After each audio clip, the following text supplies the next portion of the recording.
భార్యల్లో రెండో భార్య అయినటువంటి హాగరుకు కలిగిన ప్రత్యక్షత చూడండి 16వ అధ్యాయంలో. యెహోవా దూత అరణ్యములో నీటి బుగ్గ యొద్ద అనగా ఎవరు కనిపించారు? 7వ వచనం చూడండి. 16వ అధ్యాయం 7వ వచనం. యెహోవా దూత అరణ్యములో నీటి బుగ్గ యొద్ద అనగా శూరు మార్గములో బుగ్గ యొద్ద ఆమెను కనుగొని 9:30 అయిపోయింది. ఇప్పుడు ఎట్లా? వెనకాల చేతులు చూపిస్తున్నాడు ఆయన. ముందుకు పోలొద్దా?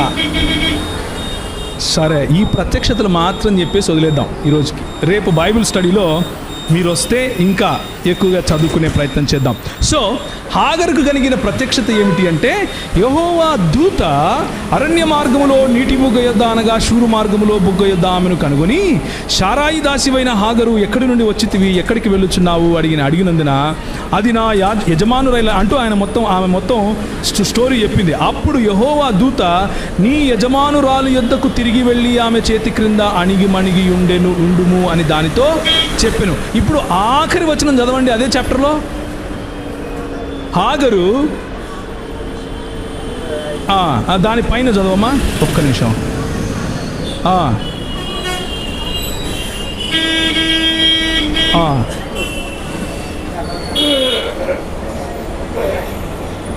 ఒక్క నిమిషం నేను వెళ్తాను అక్కడికి.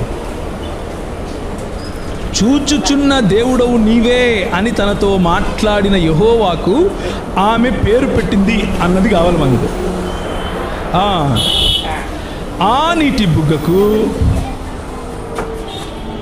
ఓకే 13వ వచనం. అది చూచుచున్న దేవుడవు నీవే అను పేరు తనతో మాట్లాడిన యెహోవాకు.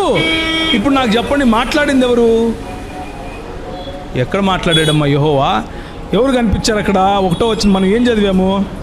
యెహోవా దూత ఆమెకు అరణ్యములో నీటి బుగ్గ యొద్ద కనిపించి, యెహోవా దూత మాట్లాడింది. యెహోవా దూత ఆమెను ఆశీర్వదించి, యెహోవా దూత నేను నీ పిల్లలను ఆశీర్వదిస్తానని చెప్పి పంపిస్తే, ఇక్కడ ఆ యెహోవా దూతను ఏ విధంగా అర్థం చేసుకుంది ఈమె? యెహోవాగా అర్థం చేసుకుంది. ఏం చేసుకుంది? అది చూచుచున్న దేవుడవు నీవే అను పేరు తనతో మాట్లాడిన యెహోవాకు పెట్టెను. ఎవరు మాట్లాడారని అర్థం చేసుకుంది? యెహోవా. కానీ యెహోవా మాట్లాడటానికి వీల్లేదు కదా. మన ప్రభు ఏమని చెప్పాడు? మీరు ఆయన్ని ఎప్పుడు చూడను లేదు, ఆయన స్వరము వినలేదు అంటుంటే, ఇక్కడేమో ఇవేమంటుంది? నాతో మాట్లాడాడు, ఆయనకు నేను పేరు కూడా పెట్టుకున్నాను అంటుంది. పెట్టుకున్నా లేదా? చూచుచున్న దేవుడవు నీవే అను పేరు తనతో మాట్లాడిన యెహోవాకు